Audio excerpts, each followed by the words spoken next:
Hello everybody and welcome to Romanceville's Tarot. I'm about to begin here with a reading. Now this is a reading for the 27th of December 2020 and it is a general reading so it might not resonate with everybody. So it's really important that you take whatever resonates with you and you simply leave the rest of it aside.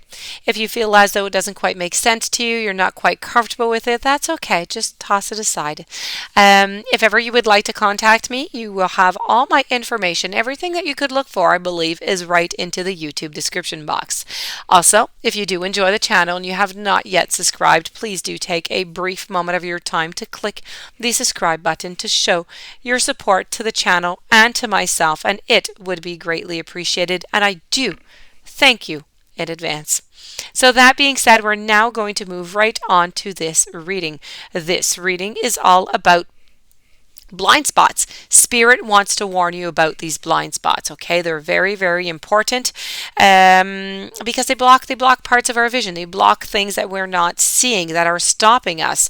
So this is going to be your warning from Spirit.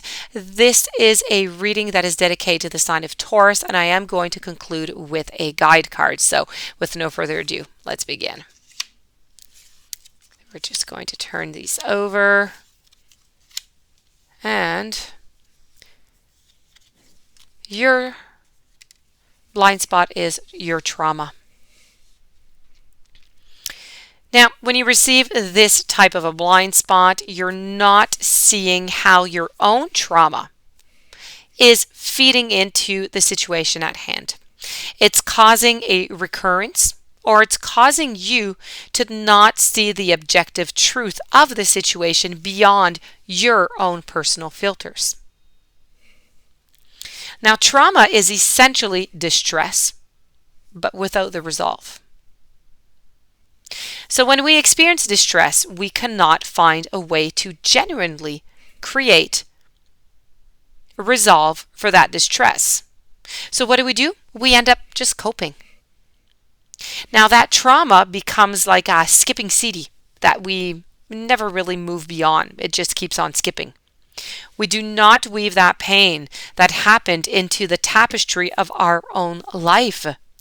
It's a tapestry of our own choosing so that the trauma adds to our life. Instead, it doesn't. It only takes away from our life, and that is where the problem lies. So in this situation, what you really need to do is you really need to ask yourself right now, how could your past situations where you experienced distress without any resolve, I might add, how can that be preventing you from seeing the reality of this situation? I'm going to give you an example. You may be thinking that the present is the same as the past when it isn't. Or you may have experienced trauma that is making you act in ways that are simply not appropriate to the actual present scenario. Or you may be in a very painful situation that is a repeat of the previous trauma simply to try to get a different outcome this time. So, as to achieve a sense of resolve. Now, we tend to make judgments. We make judgments about things that are based on how easily we can recall relevant examples from our own memory. This means that if we can remember things more easily, we will tend to assume that they are more common. They're common things that we just can't remember.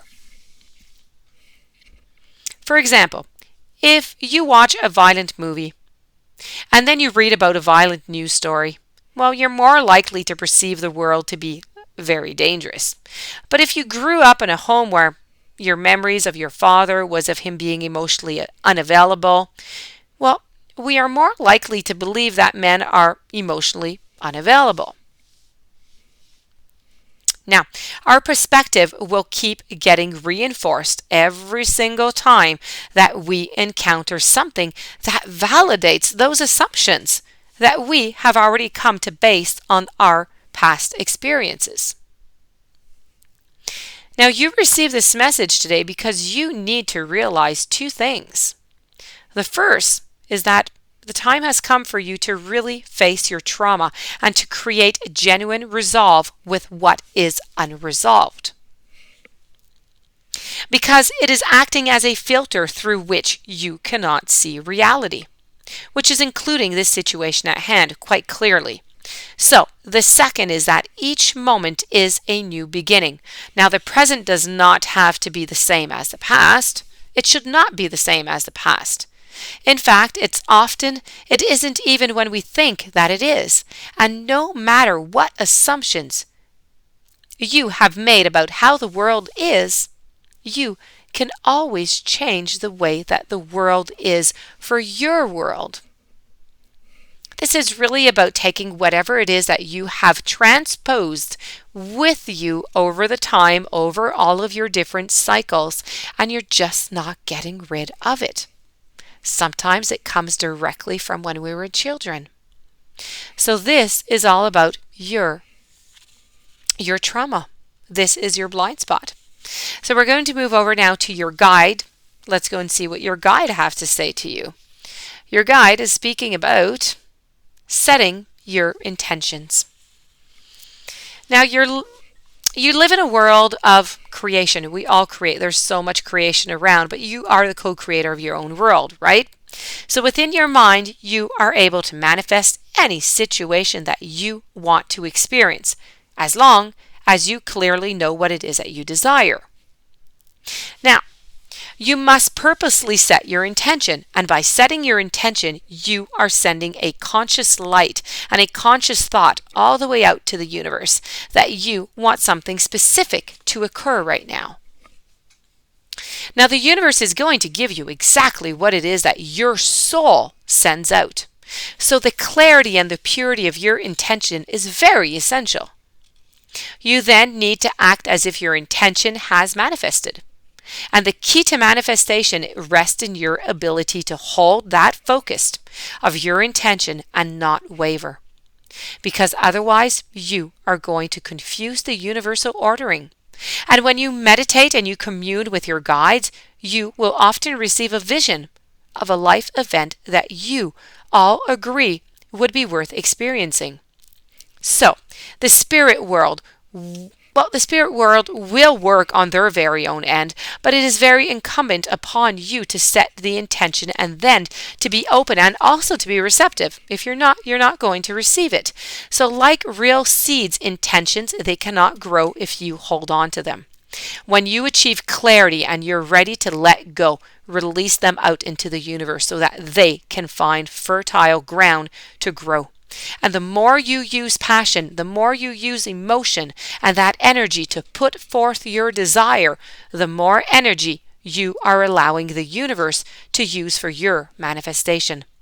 The next step after releasing them is to let them go without any sense of attachment.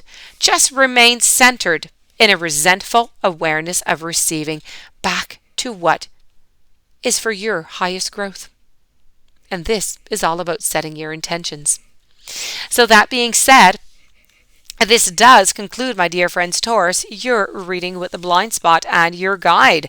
I do hope that you enjoyed. I do hope that you're going to try to apply, especially the blind spot. And if you do have any questions, you would like to contact me, please do so. Please don't forget to subscribe to the channel. Have yourself a beautiful day. Thank you for being there, and I will see you tomorrow with a new message.